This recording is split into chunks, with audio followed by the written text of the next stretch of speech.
All right, y'all, and we back. Got the big three here. Joshua Garrett Bugay and myself, Corbin Ford, talking basketball as we have a want to do. And for this episode, we are talking the Atlanta Hawks.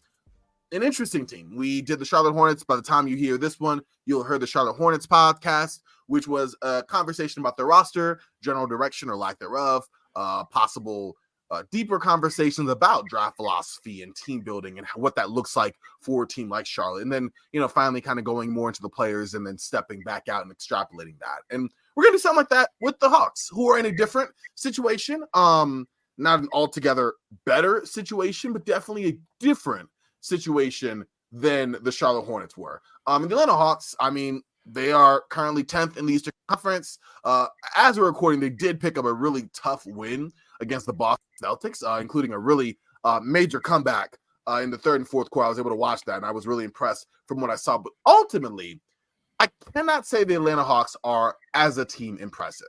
They're currently 31-39, so that's not great. They are ninth in offensive rating, which is actually pretty decent.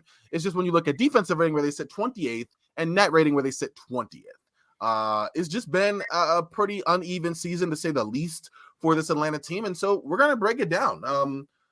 Josh, Garrett, what are your immediate thoughts on the Atlanta Hawks before we really start to dive into this here?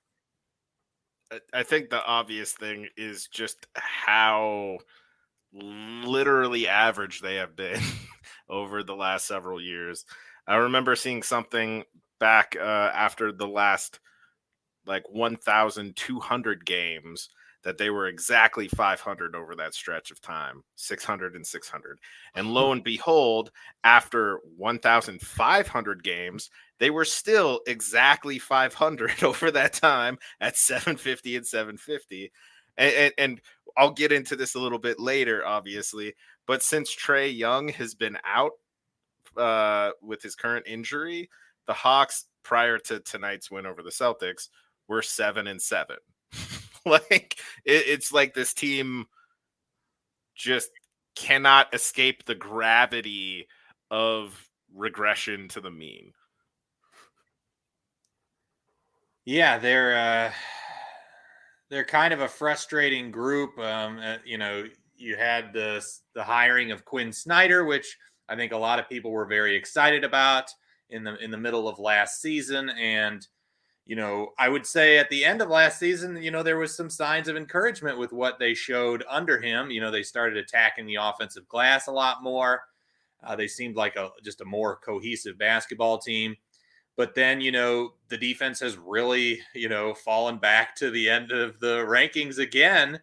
And it just doesn't feel like there's really especially with Trae Young as your point guard, a way to really achieve much on that end of the floor. I think they did it the one year they made the conference finals. They were close to average, I think, on the defensive end that season. But ever since, they've been pretty much bottom five.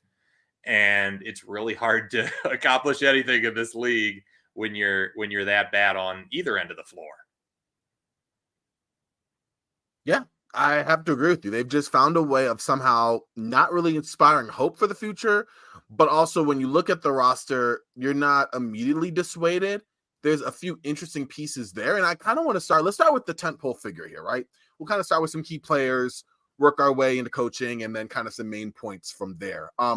But let's talk about Trae Young, right? Trae Young, I think at the very least has been a polarizing player. For the season, if you look at his numbers, they aren't super bad. 26 points and 10 assists per game, shooting the three ball at 37% on just under 9 attempts a game. That looks pretty good. Per 36 numbers are great, but defensively, you know what you're going to get. Offensively, he plays a very heliocentric style, but unlike that of a Luka Doncic or a LeBron James, the success has not been equal to the style which he plays with. It doesn't really justify him doing that. That they've, acquired DeJounte Murray, 2 years ago at this point, and it's still, at this point, has been a very much your turn, my turn. Mind you, one could, and I would make the argument that trade was ill-sighted to begin with.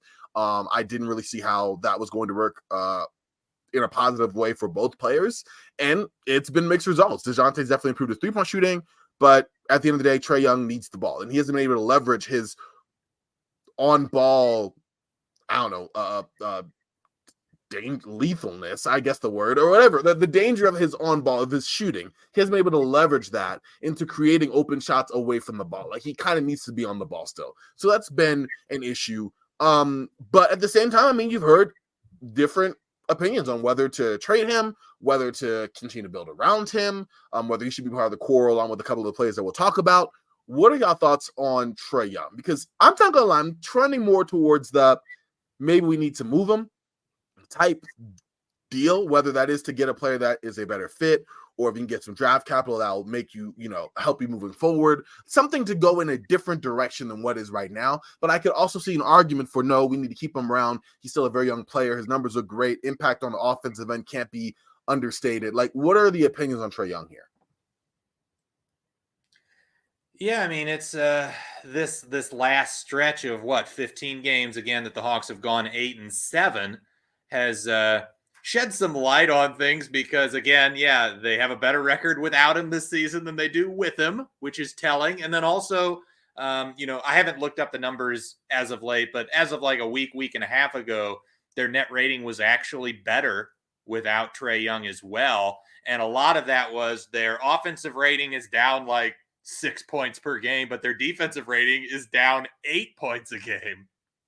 So they're actually 2 points better overall. And yeah, Trae Young, obviously an incredible talent, puts up great counting stats, but you brought it up, Corbin, that he hasn't really ever developed either the skill set or the willingness or both to play off ball effectively. And so speaking to the whole fit with DeJounte Murray, a big reason why I think that was not as successful as the Hawks were hoping for was because they were hoping DeJounte Murray was going to bring, improve that defense pretty significantly as the backcourt mate to Trae Young. But I think his value defensively is felt much more as a point guard than as a shooting guard, whereas a shooting guard, he's a little undersized. And then also on the offensive end, DeJounte Murray, similar to Trae Young, I think is more comfortable, more skilled with the ball in his hands. And there's only one basketball, right? So not only with Trae Young, do you have these obviously huge defensive issues with just him on the floor, regardless of what you do around him, you're capping your ceiling as a defense. But then you also are limiting, and he also sort of limits what sort of players fit around him on the offensive end.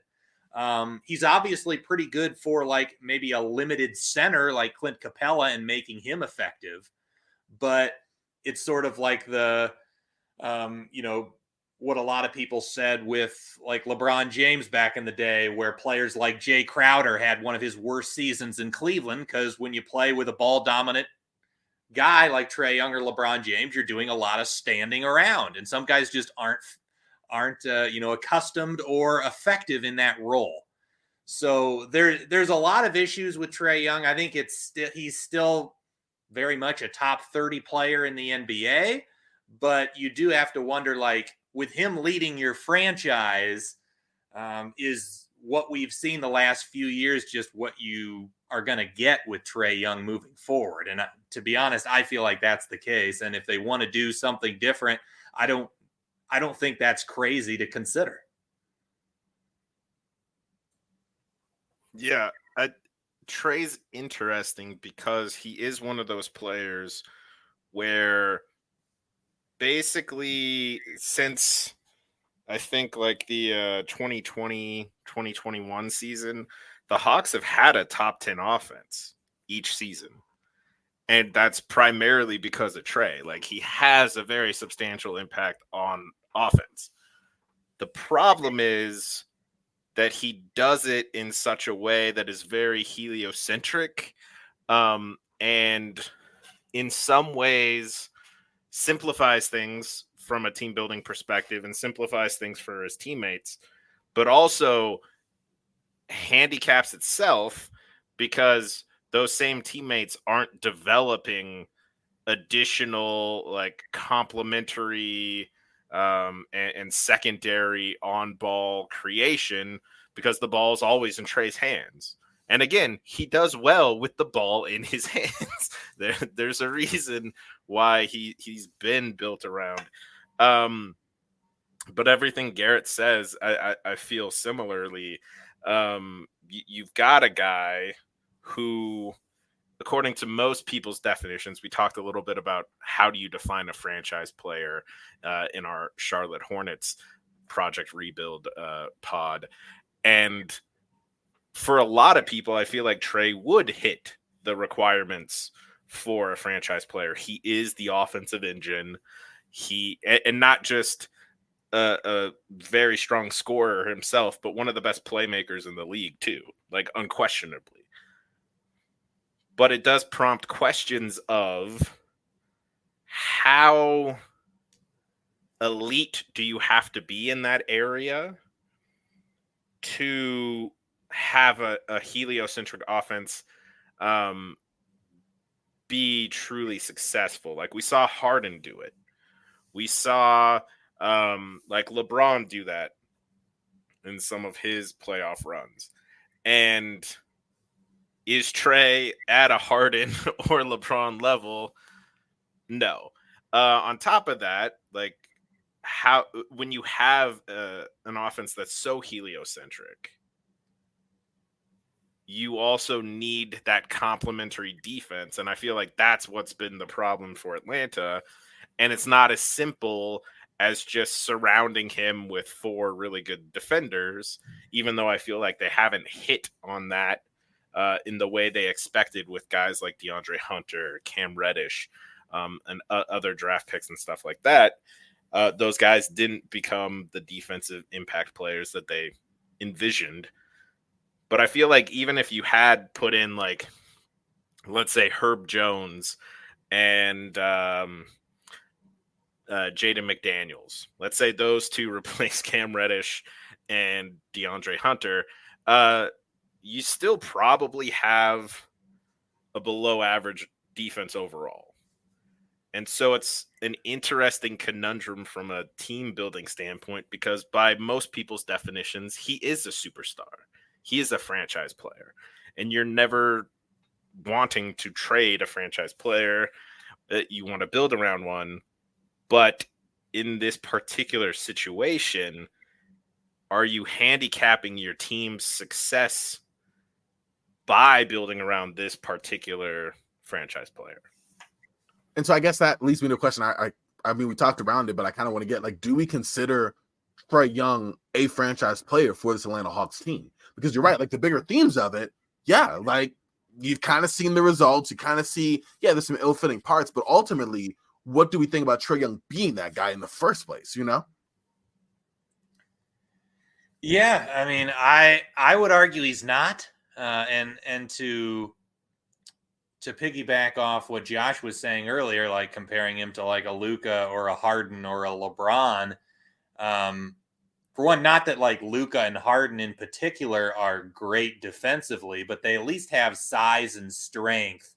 And if you find, like with Harden in that 2018 Rockets team, if you find a scheme, a switching scheme that works for him, you can still craft. It's possible to craft a top 10 defense. I straight up don't think it's possible for the Hawks to be a top 10 defense with Trae Young out there. Could they possibly, if they got 4 all defensive guys around him and like Rudy Gobert, like maybe, but at that point, I don't think Trae Young is such a good offensive player like Luka or LeBron or Harden that then all of a sudden there's still a top 5 offense just with him. I think Trae Young is more of like, as we've seen this year, and, I think every year since that conference finals run, where I think that conference finals team had really good floor spacing around Young. And so they were like I think they were second maybe that season on the offensive end. But since then, they've lost some shooting, and they've been more in that like 7 to 11 or 12 range on the offensive end. And so when you factor in that, like, yes, he does have that floor raising ability offensively to be an offense unto himself, but it's not like the best in the NBA. He's not the best at that. Plus all of the defensive concerns would mean that I think he's a touch below that franchise level player, even though, yeah, as I said earlier, he's a top 30 player in the NBA. So if you say, okay, each team gets one player, if you do a draft, he's going to be one team's best player. But, you know, when I think of a franchise guy, I'm thinking of a guy that can legitimately bring you closer to, you know, a championship level core. And frankly, I think that conference finals appearance is, you know, as high as this Hawks team will achieve with Young in there. Yeah, I tend to agree. I feel like Trey is in that tier just below a true franchise player. I feel like Trey actually would be one of those guys, not dissimilar from like an Anthony Davis, who's much better applied as a secondary guy, like a complement to someone else. There's been a lot of, you know, discussion about like, oh, wouldn't Trey be interesting with Wemby? Garrett had mentioned, you know, what if Trey was playing with Gobert and then you had a handful of like good defenders who can at least hit corner threes around them? That gets you closer. That definitely gets you closer, but doesn't necessarily put you in position to reach that mountaintop. And I'm not sure. I always think, you know, like KG said, anything is possible, but that doesn't mean it's likely. And Trey to me feels like one of those guys that simultaneously can get you some accolades and some reputation as a general manager of like, hey, nice pick. Like, he's hitting all-stars. He's getting all-star appearances. You know, he's putting up great numbers. The team offense that runs through him is working. But it's also the same type of franchise player who probably gets you fired ultimately. Yeah, I love that Wemby comment because there's been rumors that the Spurs have have started to look at players because Wembanyama is so good so soon that it's like maybe we can trade for a guy that's in his mid-20s and be okay. You know, we don't have to exactly fit the timeline because this guy might just be, you know, an MVP candidate next season. Like that's how crazy Wemby's highlights and stuff has been this season. And like, yeah, I think that is, if Trey is going to be on a championship level team, Wembanyama is probably the perfect co-star because he could just be so good defensively that it doesn't matter that Trey is trash on that end. And then obviously Young can pick up a lot of the offensive load and playmaking responsibilities and obviously throw lobs to Wembanyama. He's one of the best lob throwers in the league. So those two definitely, that does seem like an interesting fit. But yeah, even in that case, again, Wembanyama's the franchise player of the Spurs, not Trey Young. Yeah, which I think probably works best for Trey, as you both said. Like, his ideal role is probably the role that DeJounte Murray is in. And speaking of that, let's kind of go more into DeJounte Murray. I know we talked about him just a little bit, but how have you felt about him in Atlanta? Were you a fan of his acquisition in the first place? I know for a fact, I thought he was solid in San Antonio. I thought, again, he's almost like if Trey's a guy who's like a main guy, second banana kind of masquerading as a main guy, I feel like DeJounte Murray's like a third option masquerading as a second banana. Like, a solid player, you know, I think defensively in the right matchups, like, he's definitely tenacious. A lot of that's gone away as he's focused more on the offensive end, but also because he had to assume more defensive responsibility in Atlanta than he had in San Antonio, you get to see more of his actual weaknesses, you know, specifically, you know, his frame not being super strong, right? And that being an issue against most, you know, threes, a lot of bigger twos, that being an issue. Add to the fact that he is, you know, taking on a higher offensive responsibility. So yes, defensively, that has also waned, right? I think his 3-point shooting has improved, and I want to give props to that. At the same time, the volume with which it's taken this year has actually been a little bit better, but it wasn't enough to really justify, okay, like, it's not quite the Draymond Green shooting 42% and taking like 2 a game, but it's also not like, oh yeah, like he's a total threat from out there. It's somewhere in the middle, right? And also the fact that, yeah, he's really more of a point guard than an off guard. Like him playing an off guard spot, the gravity off the ball isn't all the way there. So that's not really something he can really kind of maximize to his full effect. And he kind of needs to be on the ball. Now, do you want him on the ball more than Trae? In my mind, yes, because I feel like Trae Young could be a more deadlier shooter. But because Trae Young is not like playing off ball, no. So what are your thoughts on just DeJounte Murray, the player in Atlanta, and your thoughts on him moving forward? Yeah, he's an interesting player. You look at some of those basic stats like, oh, he's very effective shooting in the mid-range. He's improved his 3-point shot. And you're wondering like, oh yeah, why isn't he more efficient? Right? And why are the overall advanced numbers not looking that great? And a big part of it is, well, he, over the last 4 years, he's attempted between 20 and 28% of his shot attempts at the basket. So doesn't get to the rim much. And he's also 60th percentile or lower in the last 4 years for his position in terms of drawing fouls and drawing shooting fouls. So he doesn't get to the line. He doesn't get to the rim very often. So, he doesn't get any of the easy stuff. So even though he's effective in isolation, he's effective in the mid-range, and he's an improved 3-point shooter, his offensive impact is just, less than you would hope for. And then, Corbin brought up the fact that he's a little small. And despite the fact that he's a very good steals guy, and I do think a very good defensive point guard, he doesn't have the defensive versatility that you really want from a guy that you think is going to really change the core tenets of your defense by bringing him in. And that's where I think he failed he's failed in Atlanta in terms of not being able to bring that defense up with his presence. Well said, both of you guys. I tend to agree. I think there was some over projection of him with San Antonio, of him being, a better defender than he probably is, of him being a more interesting offensive player than he probably is. And again, like, he's a good player.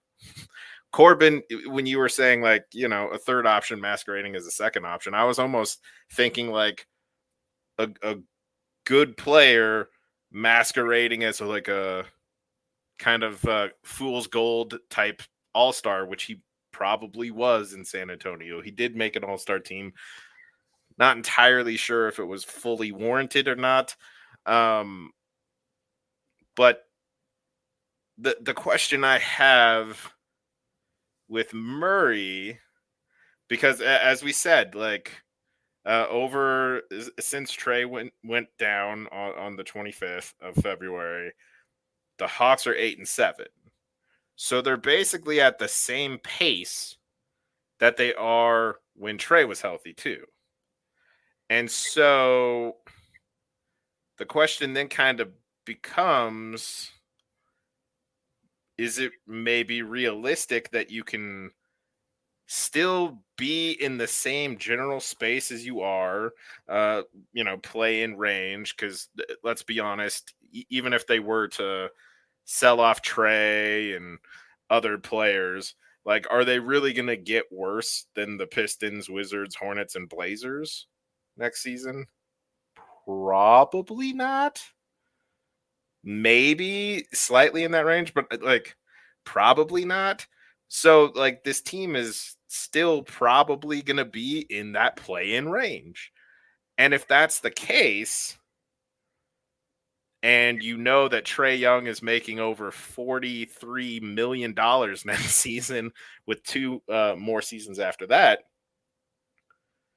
does it maybe make sense to pivot and kind of at least temporarily roll with DeJounte, Bogdan, Onyeka, and maybe give some more minutes to the younger guys like Kobe, AJ, and Seth Lundy, and see what you have there.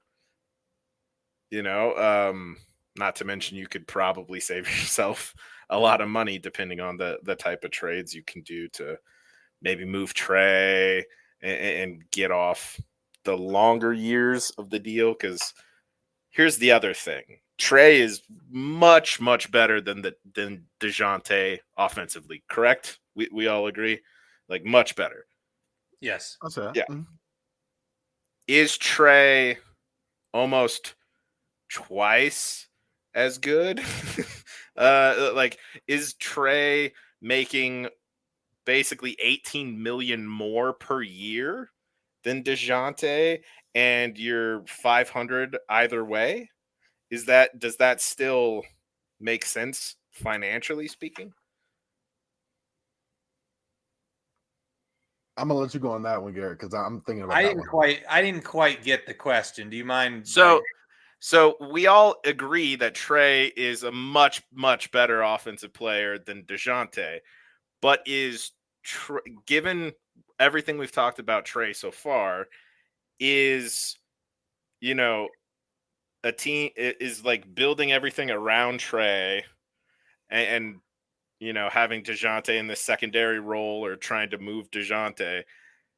Is that as good as the $18 million a year difference in their salaries? Yeah, probably not. Because again, like you also, offense is just one end of half the game, right? So when you factor in that, yes, obviously Trey Young is better offensively than DeJounte Murray, but then when you say, well, how much better is DeJounte Murray than Trey Young at defense, right? Mm-hmm. And then we also got into the idea that Trey Young, it's a very heliocentric system, and while yes, his production and his effectiveness on the offensive end compared to DeJounte might be twice as good, you also have to factor in that, like, there's so many more possessions now. And we already talked about certain players do better when they actually get the ball in their hands and can kind of feel a flow and be a part of the offense. So you might get just small bumps from everybody else on the floor as well. Even though, I mean, I don't want to discount that Trey's getting them wide open shots also. So that comes into play.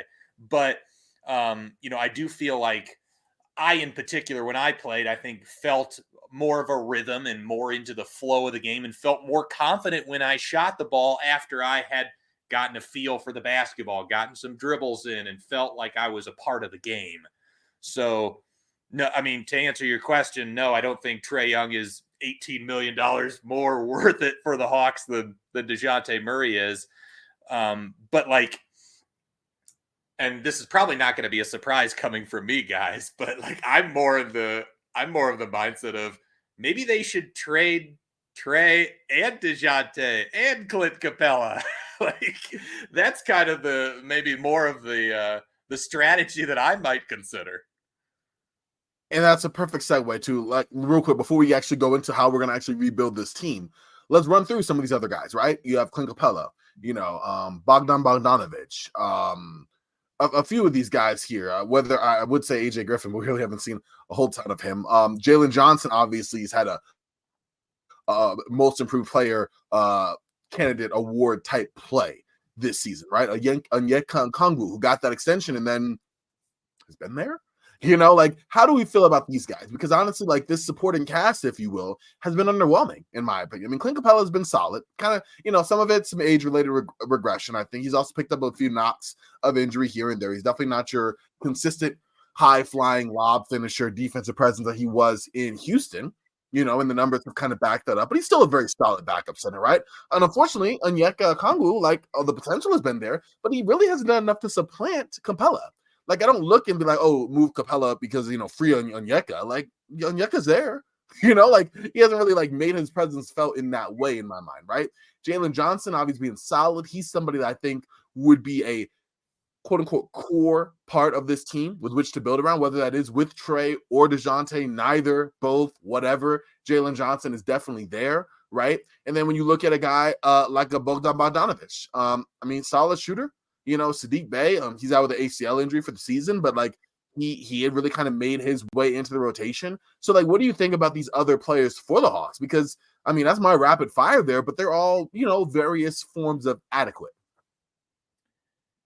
Yeah, I mean, I wanted to speak mostly about Onyeka Okongwu in your comment, Corbin, that he hasn't necessarily supplanted Capella. I don't really know if that's possible, given that, like, Capella's a good player. He's probably an average, starting center, which is a decent place to be in at that position. And, they obviously traded a decent chunk of assets to bring him in, and they extended Capella pretty early on, I believe, in his tenure there. And, I think Onyeka has shown enough to me as a backup center that they could feel comfortable trading Capella and moving on and going to the next chapter. I think it's a lot to ask for a backup center who gets 20 minutes a night to prove that, like, he's better than an average starting center in the NBA in that role. I think the way that Onyeka Okongwu proves that he's better than Capella is to actually get the opportunity to play in Clint Capella's role. On the one hand, I see what you're saying for sure. I'm not trying to discount that. At the same time, what I mean is, like, it's not impossible for a player to be on the bench and show such strong production that you're like, wow, let him get a bigger opportunity. Like, not just because he signed an extension, not just because of his age, but like, no, like, he's actually, like, been really efficient in his role and really impactful in the minutes that he's gotten. Because if you look at the minutes they played, they literally split it down the middle. They're both getting 25.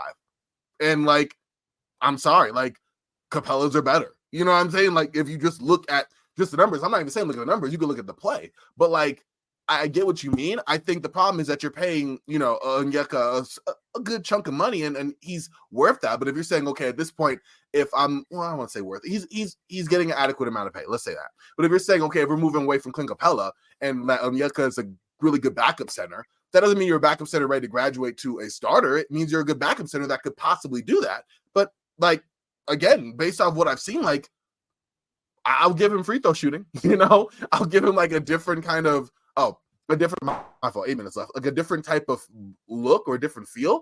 But I don't think it's impossible to say that there's a player on the back, like, that works their way into opportunity that they then deserve. You know what I mean? Because even if it is 8 minutes, like, he's not playing 6 minutes a night. He's not playing 7 minutes a night. He's playing rotation minutes. And at the end of the day, like, Clint Capella's a solid starter. But are you willing to say Nyaku's, like, in that same boat? I'd say he's, like, right around there, just behind.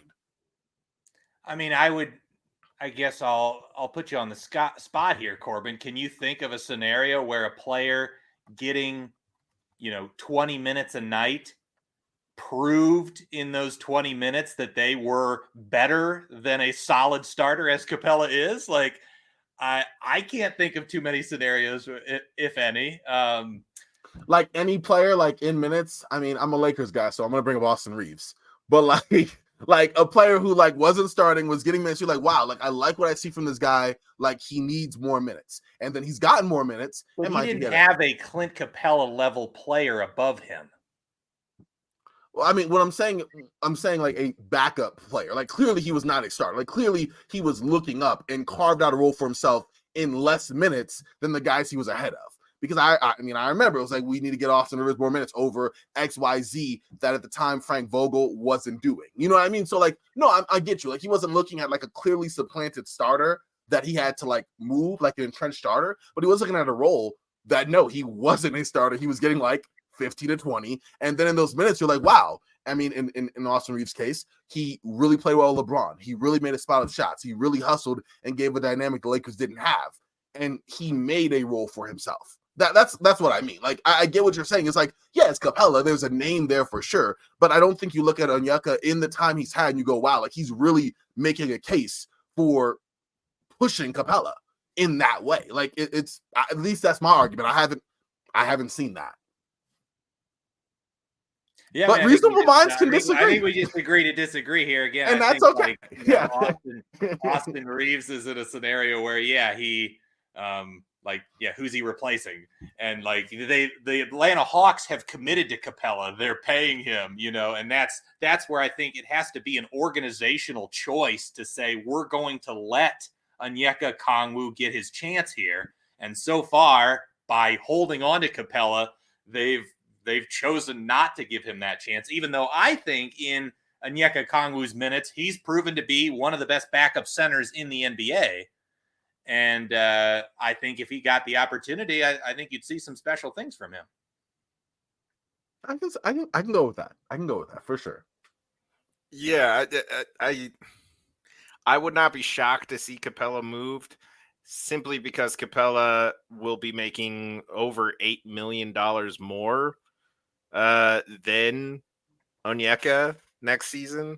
And listening to Garrett in your discussion, this really feels to me very similar to the Marcus Camby to the Clippers for a top 55 protected pick deal. Not that that's what the Hawks should do, but like the whole point of that deal was we move off salary and we open up playing time for Nene.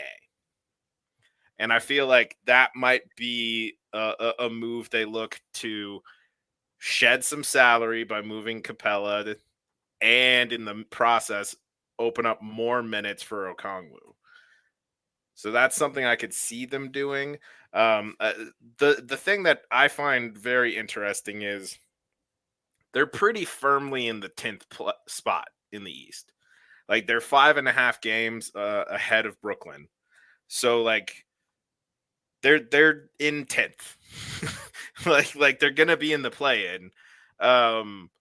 So if you're in 10th and you're probably going to be 10th, maybe 9th if you hit a stretch, but like you're going to be in the play-in, how come 3 of their most recent draft picks in Kobe Buffkin, Seth Lundy, and AJ Griffin have played a combined total of 273 minutes this season? Like, if we are in the play-in, we're going to be in the play-in, and like we're 500 right now. Why aren't we giving some minutes to our younger players and seeing what we have? Why not? Are you trying to build momentum heading into the play-in? Because I'm sorry, that's probably not, like, that sentence itself is not great. Like, I'm building momentum for the play-in. So, like, I could see them, again, even more specifically from a financial standpoint. Like, do we want to pay the same amount of money for a 500 team when we could maybe shed a little bit of salary in a Trae Young deal? We could shed some salary in a Capella deal. We could see if we can move off DeAndre Hunter's like 4 years deal and like still roughly be a play-in team. Like, what franchise, if you're honest and you feel like we'll probably still be a play-in team at that situation, wouldn't shed the salary? Yeah, I just wanted to comment on the Kobe Buffkin thing, because in the G League, he's putting up 23.6 points per game, 5.4 rebounds, 5.9 assists, 2 stocks per game. So he's clearly shown stuff at the G League level. So I'm right there with you, Josh, that like if you're in this position, especially when it's like we're locked in, we can't really move much forward, we can't move much backwards. What's the point in not just letting him get some run and get some experience? And yeah, if you lose like 2 more regular season games the rest of the year because of it, it doesn't matter in terms of your seeding, and you're probably going to benefit in the long run from getting him that experience.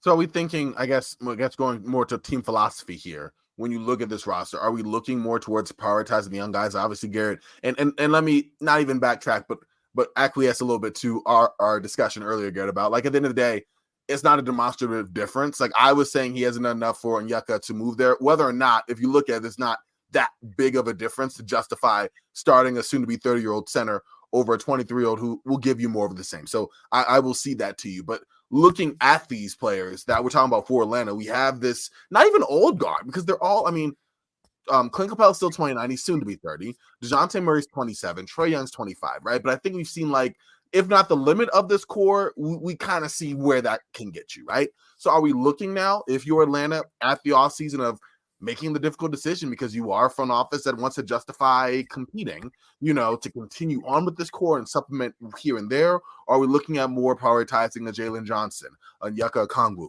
a Kobe Buffkin? Like, how do you begin to transition, as we talked about in an earlier podcast with both of you, your team timeline when it comes to reevaluating and then going, hey, I guess this means taking a step back and maybe not retooling, more using the dreaded rebuilding word? So there's one element that would kind of prevent a full teardown, like what Garrett was saying, where like move off Trae, move off DeJounte too, and move off Clint, in the sense that they don't have their 2025 first. That goes to the Spurs, and it's unprotected. And for some reason, even though you've already done the deal, teams get upset if like it looks bad. But like you already did the deal, so I wouldn't care personally. But a lot of teams feel like that's embarrassing if like we then are bad and we actually do get a top 5 pick and the Spurs get a top 5 pick. People be like, oh, they were so stupid. So what? You did the deal for the reasons that you did it. But because of that, I think there would be pressure to, even if they do want to kind of do a more straightforward rebuild, I feel like it would be a 2-pronged thing where like you probably move one of those two, Trae or DeJounte, at the draft. And then the other one you maybe move at the trade deadline or next offseason. So that you don't like go full bottom out. Like we said, probably stay in the same play-in range. It's their nice, comfortable spot that they've been in the last few years. And still be able to kind of emphasize Jalen Johnson more. Ideally, get some more playing time for the guys you drafted in Buffkin and AJ Griffin specifically, but also Seth Lundy, who's a really good shooter. Like that would be what I would expect them to do. Is I do expect them to move Capella, and I expect them to move one of these two at the draft. I would be shocked if they go full, like move both of those guys and Capella, simply because of that 2025 first that's going to San Antonio unprotected. Yeah, it's a great point Josh is making about like how most teams are worried about that PR, even though, yeah, I like Josh, I wouldn't care about it. Like, it shouldn't be that big of a deal because like there's more than, obviously it would be great to have the best of both worlds, right? Where you're trading off your veteran players and getting assets and you're improving your team's own pick. That obviously, it's nice to have both of those things. But I don't think having your own pick or not having your own pick necessarily means that you shouldn't do that because, again, not only are you probably trading Trae and DeJounte at the peak of their value, right, and getting as much as you can for those deals, and even someone like Capella, you probably want to trade ASAP to get as much for him as possible. But then, yes, you get the added benefits of opening up minutes for young players that you want to develop. And then there's also like what, the process Sixers did, where when you open up roster spots and opportunities where you can find somebody like a Robert Covington and develop him. And then he's all of a sudden a part of your core. So yeah, I get what Josh is saying, and that might be part of what goes into the decision-making process for the Hawks here in the next year. Of like, yeah, we don't want to give up the number 1 pick to the Spurs next year, but I frankly do not care for that mindset. I will say there is one potential possibility where they could do this full rebuild and not have to worry about that. And that's if they move Trey to San Antonio with their 2025 first being part of the package that comes back. Ooh, I like I that. like that. I like that. Because if Yeah. that's the case, then you can also get some future firsts from the Lakers for DeJounte. Mm-hmm. Although And we then like, you can get what you can for Capella. You can try to see if you can plug DeAndre Hunter into one of these deals and move off those extra years. And then you basically have a fairly inexpensive group, depending on what you get back in salary. And that could be interesting itself to the ownership group and to the GM and the front office. Is we have these young guys. You could even move Bogdanovich. Although if you're moving Trey and DeJounte, you probably want to keep Bogdanovich as somebody who can actually run an offense, unless you want to try to compete with the Hornets and the Wizards and the Blazers and so forth. But yes, if they were to get their 2025 first back from San Antonio in a Trae Young deal, that could free them up to feel comfortable kind of doing a more expansive rebuild and trying to get more minutes for the young guys. But the question that would beget is, what does Quinn Snyder do in that situation? How does Quinn Snyder feel about oh, you're trading away Trae Young, our all-star? Oh, you're trading away DeJounte Murray, who was an all-star? You took away Clint Capella, who is my best center. You're taking away Bogdanovich, perhaps. DeAndre Hunter, two players who have played a lot of minutes for this team. How do I feel if I'm Quinn Snyder, especially since they made such a big deal about bringing Quinn in? Do you then have to potentially work out some sort of deal where you and Quinn mutually part ways and that costs some additional money for the franchise? I don't know. Speaking of, how do we feel about Quinn Snyder? I think, a good coach, in Utah. I think in Atlanta, he's tried and definitely implemented some philosophies and implemented some systems that he's had in Utah in Atlanta, right? Like, for example, they are taking more outside shots. The floor is more spread. He is trying to kind of diversify the offense a little bit more, which isn't that hard when your previous offensive coach was Nate McMillan, but it's still something, right?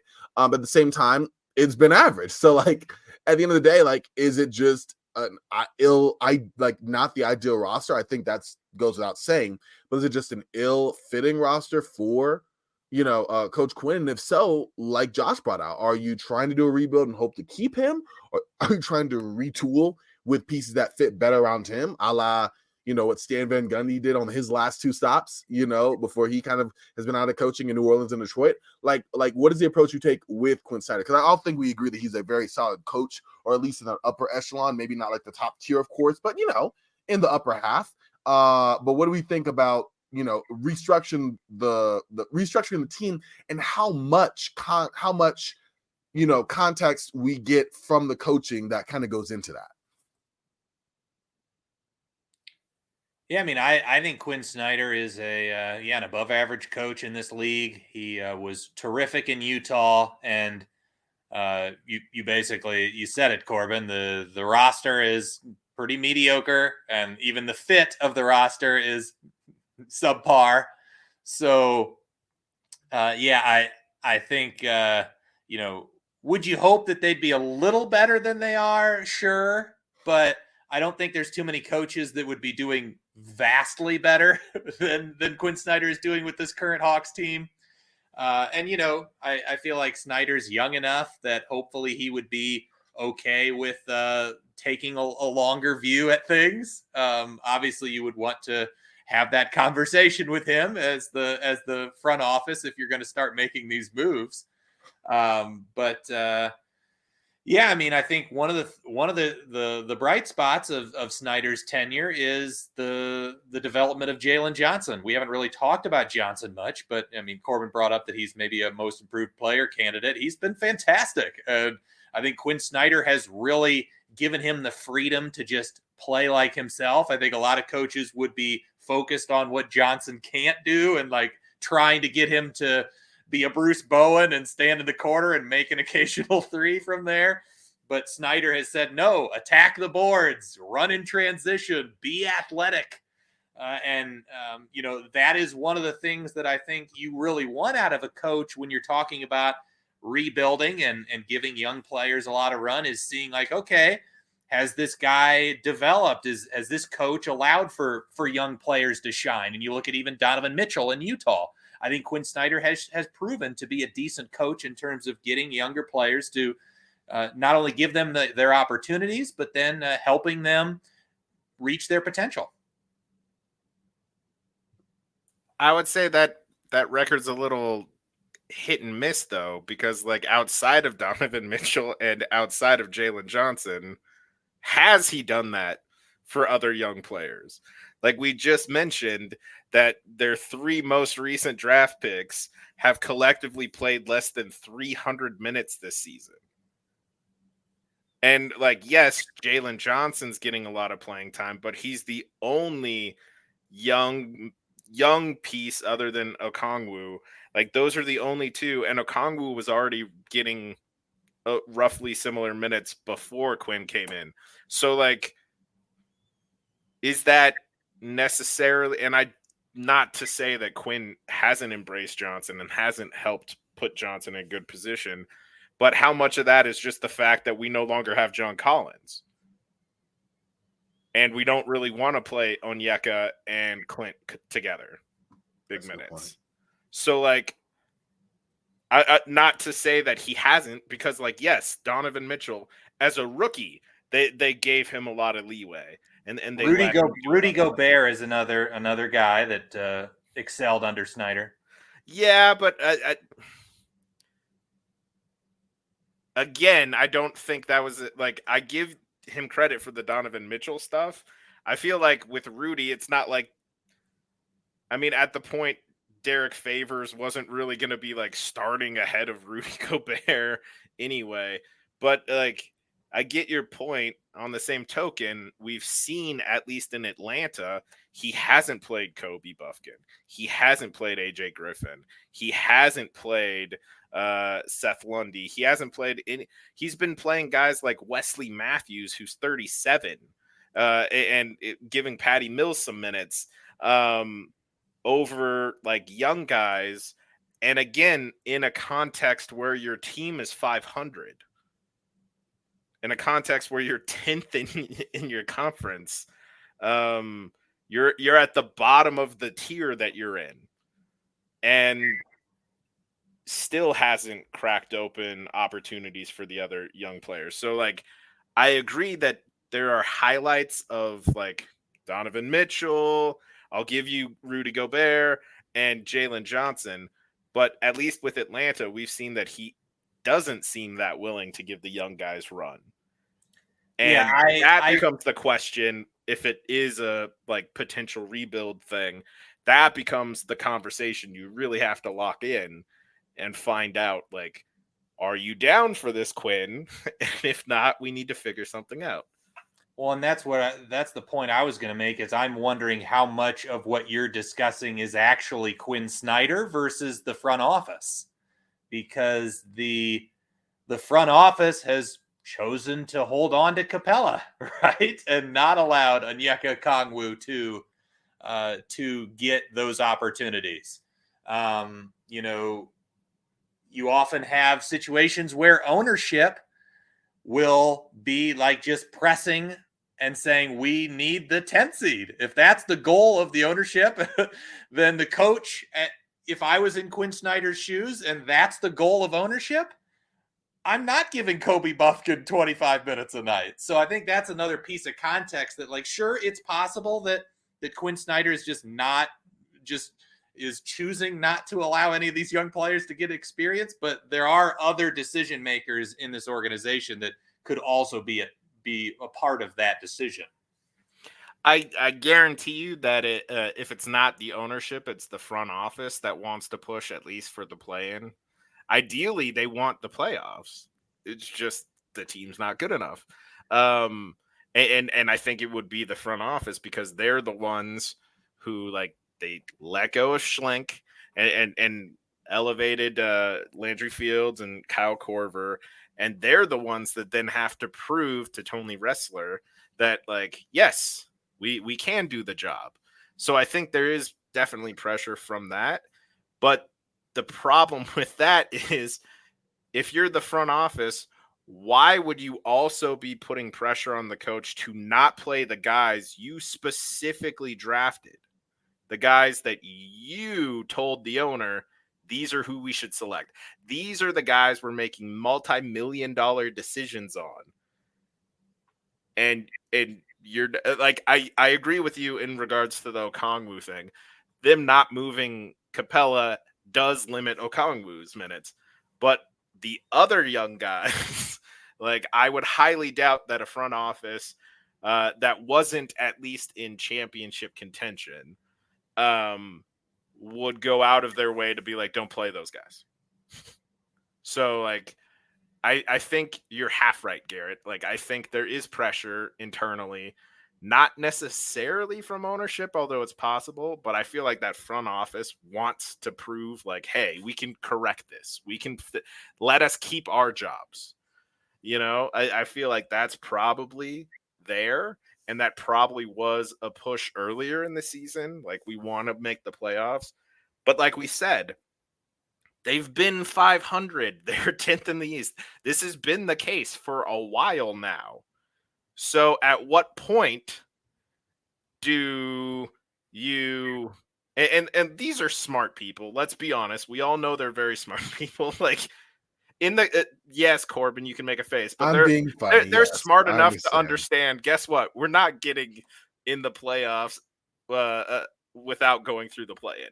We're not falling out of the play-in.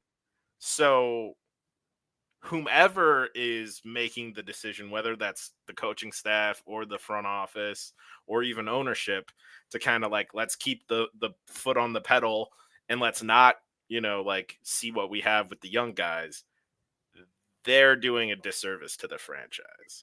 Mm. No, I definitely think that's an interesting case of, and again, we talked about this before, but like, where you take a team, the direction, what we see, and you also say, okay, ownership sees that, the front office sees that, but maybe they don't care. Maybe they're like, hey, this is what we want to do. This is the goals we have in mind, and we just have to make this thing happen by any means necessary, right? That's why we've had Charlotte for years languish before a rebuild, right? And then do a soft rebuild and languish because they attach themselves to the players that they have, right? That's why we have Washington, you know, say on the Bradley Beal era, with worse and worse supporting members around him, until finally they let him go to a team he wants to go, because they, you know, inexplicably put a no trade clause on his contract when they re-extended him, when they could have just, you know, traded him before if they wanted to move on. So you have other teams that, yes, for whatever reason, are a certain way that they are, even with the talent that they have, because as you look at the front office and the ownership, you know, as Danny LaRue of Dunked On says, you know, ownership is the biggest competitive advantage in the NBA. And then the day, that's exactly what it is. And so I do think, you know, like Garrett pointed out with the lack of play for the youth, like Josh pointed out also, I mean, he brought up in terms of youth not getting minutes, or really not even prioritizing, but really developing your young draft picks when you're drafting, you know, 12 to 15 every year for the last 3 years. You know, like, some of that I think has to go to the ownership or the front office group that decides that this is the path that they're going to take, which obviously has not led to any success. Well, yeah, another example of, like Josh mentioned, like, you know, part of the front office's blame for Onyeka Okongwu is that they haven't gotten rid of Capella yet. You could say the same with like someone like Bufkin or Griffin, that they haven't traded Bogdanovich, and he's in a big reserve role, right? Yeah. It's like, if you've got a guy in the sixth man contention that's a veteran, I mean, he's taking a lot of those opportunities that those young guys would get. Yeah. Like Josh said, and I got to say, because I watched it today, Wesley Matthews is closing games. He closed tonight for Atlanta. Like, it's not like Kobe Bufkin's unavailable. I mean, he's not on the, like, he's not active G League right now, but like, it's not like he's unavailable. But no, like, 37-year-old Wesley Matthews, keep getting them checks, was closing games defensively for the Hawks. Patty Mills is getting run before he finally was, you know, sent off to Miami, right? And now he's getting run there. But the point being, doesn't matter about that. The point being is, like, yes, you're right. Like, maybe some of it's Quinn Snyder, maybe some of it's a directive from up high, but you have these players that could be getting these minutes. You know, it reminds me of how I felt about Golden State with Moses Moody. where you were always having these other guards over him. And it's like, okay, I get it. And yeah, he's not going to supplant a Steph Curry or Klay Thompson. But, you didn't have to bring in a Corey Joseph. Like, I think he takes a Corey Joseph's role. Like, you're going to give Chris Paul. Like, I'm not saying he's better than Chris Paul, but, there's the roles for him. So, like, in my mind, a much more extreme case here in Atlanta. But again, like you said, Garrett, like, players that we don't know. We don't know. Could get minutes when they're drafted. They came with the interest of, hey, this guy could be a really solid rotation player, but then you don't give them rotation minutes. Then it gets to the point where it's time to renegotiate, or they re-extend their contract. Now you're paying off of potential that you don't know is realized or not. So it's not like you've given him the run to see, hey, he's shown this promise or not. You could pay him the money and then be like, oh, wow, no, he's not what we thought he was going to be. But you could have found that out year two. Yeah, I also just want to throw this out there that Garrison Matthews has played more than twice the minutes of all three of AJ Griffin, Kobe Buffkin, and Seth Lundy combined. Well, that's wild. And Wes Matthews, again, who's 37, has played more than all three of those players combined this season. So, like, there is some sort of disconnect here, and it likely is tied to, like, at least earlier in the season, pushing for the playoffs, and also, like, making sure that, like, we stay in this play-in range. But the thing that I find to be the most interesting question heading into this offseason is how secure do you think this front office feels? Do they feel like, hey, we can pitch the ownership on, like, let's move Trey. Let's make sure that we get the 2025 first of our own, the 26 pick swap, and maybe our 27th unprotected pick back in return for Trey, and move DeJounte, add to our draft pick war chest, reduce our salary, and then give us a couple of seasons. How secure do you think they feel that they could pitch that versus do you think this ownership group is the type to be like, nah, we're not doing, like, you can maybe trade one of those two guys, but we got to stay in the playoff hunt? I mean, I would not feel very safe if I was the front office. Just looking in the past, 5 years since that 2019-2020 season when they finished 20-47. Since then, the Hawks have been 41-31, 43-39, 41-41, and now 31-39. Like, the only consistency has been the mediocrity, right? In that time, they have gone from Lloyd Pierce to Nate McMillan to Joe Prunty for a few games and now Quinn Snyder. Like, crazy to believe this Quinn Snyder's first, like, full season with Atlanta. So ultimately, no, like, you've gone through 3.5 coaches. You've had 4 seasons of relative mediocrity. You've lost. I mean, after you finished that 41-31, you lost in Eastern Conference Finals. Then you went 2 years losing in the first round.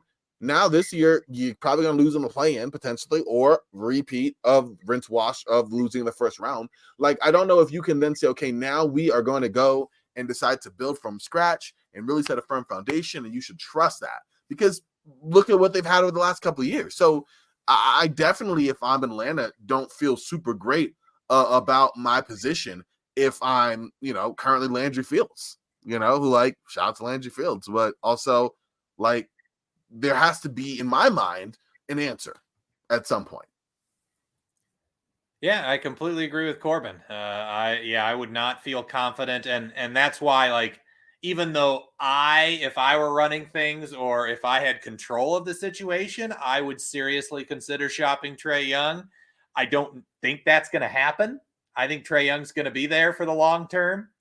If anything, I think they could convince ownership in sort of like, we're doing two things at once. This is sort of a rebuilding move, but it's also a move that'll save you significant money. I think that's where, like, with Capella and with DeJounte, they could potentially do that. And that's, I think, in a lot of ways how, if ownership is kind of the mindset of, we're going to try to be as competitive as possible, those are the kind of moves that I think GMs have to do, is kind of compromise, right? Of like, we're going to sort of do what we want to do, but do it in a way that appeases our ownership group. It might be like just the sickness in my head, but like I would kind of crave that challenge of that pitch to the ownership, because the Landry Fields, I forget if Kyle Korver had been a member of that front office for long before getting his current position, but like Landry Fields had been part of the front office during the times that Corbin was talking about. And I find the challenge of threading that needle in that pitch very intriguing, because you basically have to pitch, hey, we've been mediocre, and that's because of the decisions that me and others have made. So you have to pitch that, one, we haven't been successful, and you're part of that. Then you have to pitch that because of that, it makes more sense for us both financially and ultimately competitively to take a step back and try to move forward with more of a clean slate. So you have to somehow pitch that I'm the right person to lead this franchise in a rebuild, while also admitting what we've been doing hasn't worked. So maybe there's just a sick part of my brain where I'm like, that would be a fun challenge to try to make that pitch work. And if you get that pitch to work, like, whoo, nicely done. But yeah, no, that's a tough pitch. It's a really tough pitch. And again, I'm sick in the head when it comes to some of this GM strategy stuff, because I'm the type of person who, like, I don't care if San Antonio gets the first pick in 2025. We already did that deal. That's old news. Like, we're figuring out a path going forward.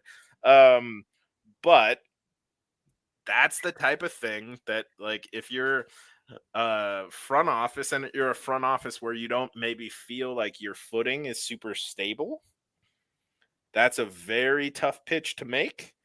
And it all comes down to what that ownership group feels it should be the goal in the next season or two. And I would say you probably need to be doing some discussions with San Antonio in the background already and see if, like, hey, it's reasonable to think that we could get our 2025 pick back and the 26 pick swap at least. And then the next two seasons, if we're really bad, we will take advantage of that, as opposed to, like, we'll be really bad and we'll look bad. I think it's a very difficult pass to thread, if you will. It's like one of those full court like bounce pass through two people's legs to somebody for a layup. Like, it's a very difficult thing to do, but I also think it's probably the best pathway for the Hawks and what I would try to do if I were running the team. So kind of closing it out, Josh kind of already answered it. So if you have any more points, then feel free to add here. But as we kind of end this here, like, looking into offseason, what are your kind of three main objectives for the Atlanta Hawks team, if not moves to actually enact right now, at least heavy consideration of which to, take moving forward? My first, is evaluating the Trae Young, DeJounte Murray, quote unquote core, right? Seeing what you have in those two. I mean, you should already know what you have in those two, but like, which person moves first, in my opinion? That's what I see. Who has the most value? What can I get the most for right now? With, as Josh said, the other person probably being moved to the trade deadline, right? The second thought I have is, getting rid of, and not even in a bad way, but just moving on from some of the veteran ancillary pieces that we have. So that would be the Bogdan Bogdanovic. That would be the Clint Capella.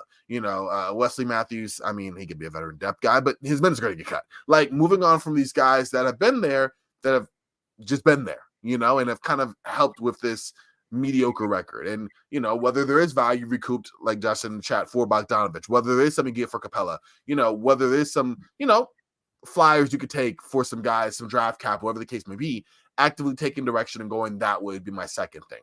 And then third, prioritizing the youth, prioritizing these young guys that you have before they get close to their second contract, and then you're just paying off of potential promise, where you can see right now what that is, right? And obviously, you know what you have in Jalen Johnson, and he was fortunate enough to get the minutes there. But there is a Kobe Buffin. AJ Griffin's been around for a minute, and that's a guy who, I don't think he's been super great in the time he's gotten, but we can't also say he's gotten a ton of time.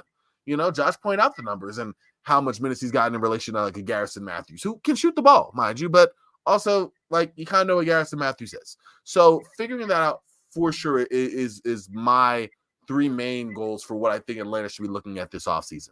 But Garrett, what about yourself? Yeah, I mean, you hit on all of my points, really. I guess, just to elaborate on, in particular, the trading off some of the vets. I think, they obviously, DeJounte Murray was in a bunch of trade rumors at this past trade deadline, and they chose to hold on to him. And I think they're in a position, especially with some of these guys now, Capella notwithstanding, but especially with DeJounte, where he's still got a few years left on that contract. So if they don't like the return, they don't have to trade him. They have that internal leverage to just say, well, we can keep him. But I will say that typically, I think it is better if you're trading players like that to trade them in the offseason, mainly because you then have a better idea of, okay, if we're getting a draft pick in this draft, we know exactly what pick that is. So that has a lot of value in terms of actually knowing the return you're getting, instead of saying, oh, we're getting 6 draft picks 7 years from now, and they all might end up between 25 and 30, right? Whereas I can say, oh, I have pick 14 in this draft. I know it's 14, and here's my board, and we're going to get one of these guys, right? So I think that's got to be a big priority for them. Obviously, don't sell those guys for nothing, but if you can get a good deal this offseason, I would consider basically anybody that's over 25 on this roster, like Trae Young, DeJounte Murray, Clint Capella, Bogdanovich, DeAndre Hunter, all of them. So that would be the biggest thing for me. And then, you brought it up as well, Corbin. The player development is so crucial for a rebuilding team, especially when they do have, they're not one of the best teams in terms of having young talent in-house, but they do have some guys in there, and they're going to be a big part, hopefully, of the next great Hawks team, maybe in a few years. And so, getting those guys and developing those skills is vital. And then, hopefully convincing ownership to actually pick a direction, right? Instead of being in that middle purgatory area where you're fighting for the play-in. I think that's the worst spot to be in professional basketball. So, pick a direction, please. Josh, any final points? I would just say my first thing that I would do is let's get those draft picks playing time this stretch of the season. Again, you're safely locked into the 10th spot. You might be able to get the 9th because you're only 2.5 games back, but you're not getting out of the play-in. You're going to be a play-in team. Brooklyn's not going to catch you. You're about 5.5 games ahead of Brooklyn. So give the young guys some run. And they don't have to be getting the bulk of the run. Don't sit Bogdanovich and so forth just to get them run, but find minutes for these guys. You got to start seeing what they can actually do. I'm looking at it right now. AJ Griffin's taken a total of 45 shots this year. Garrison Matthews, 152. Wow. Patty Mills took 51 shots. So Patty Mills took more shots than AJ Griffin, who was the number 15 or number 16 draft pick. 16, 16 draft pick. Bufkin was 15, I think. There's no point in you not seeing what you have with these guys right now. So that would be the very first thing. and then I'd be talking back channels with San Antonio. and I feel like you could sell San Antonio on that because, like Garrett had said, Wemby's a defense unto himself. Like, if the Spurs had any sort of like quality overall team performance, like Wemby very well could be getting Depoy love. It'll probably be Gobert, but like Depoy might be Wemby's for the next couple of seasons. And in that context, Trey's issues are not as bad. And also, in the context that the Spurs have had so far this season until recently, like, it's hard for us to really maximize Wemby because we only have one guy who can get him the ball consistently in Trey Jones. What if we got one of the, like, arguably three best playmakers right now in the league, 3 or 4 best playmakers? Definitely a top 5 playmaker in the league right now. And probably, I would say, top 3 lob passer. Yes, exactly. And like that's been a big problem with the Spurs when it comes to Wemby, is they still haven't realized his catch radius. Whereas like the moment Trey stepped foot in a gym with Wemby, like Trey would be like, "Oh, this is fun." And because of that, I think you could get the Spurs to give you back your picks. The tricky part ultimately to me is moving off DeAndre Hunter's salary, but maybe you can include that with DeJounte Murray to the Lakers for like Rui Hachimura and like probably Gabe Vincent. I doubt that they would want to give up D'Lo at this point now. So like you could do it, but that'd be the tough part. But yes, like first unlock the young guys. Then make sure that like you could actually make that pitch to ownership and say, hey, we've been talking with San Antonio. We believe we can get this in return for Trey. And it's going to not only give us all these additional options for building the team going forward, it's going to save you X amount of money this year, next year, the year after, and so forth. And we feel we can expand upon that by moving Capella, Bogdanovich, etc. And then you have to talk, and then if you make that pitch and it works, then you have to talk with Quinn Snyder and make sure that you're on a similar page, whether that's Quinn's gonna, have a little more reign to implement his system, like the Utah style system, that's a little more ensemble-esque than like a heliocentric Trey system. But you have to play the young guys more. And then whether he says yes, then you at least know, okay, well, we have a really good coach to kind of helps guide this rebuild. And if he says no, then okay, we're gonna have to part ways. We'll make him a consultant. I love wink, that. Wink. We'll make him a consultant, and then we'll find somebody that we feel can, ideally be an entertaining style of play. Like I keep pushing transition, especially when you got athletes like Jalen Johnson, and you want to highlight these young players.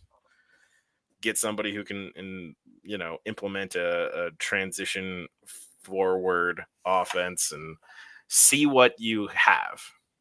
And like, yes, you'll take a step back. You'll probably still be in play-in range though. So like, are you really, you could have way more picks, more financial flexibility, and still have your day old cake and eat it too. That's true. I like this. This is, again, another fun episode here. Garrett, do you have any final thoughts here before I take us home? Not really. I mean, yeah, I found this team an interesting sort of case study for this. I enjoyed our Hornets conversation, obviously, but I found this even more interesting just because I think they're in a place where they can kind of go in a couple of different directions. And,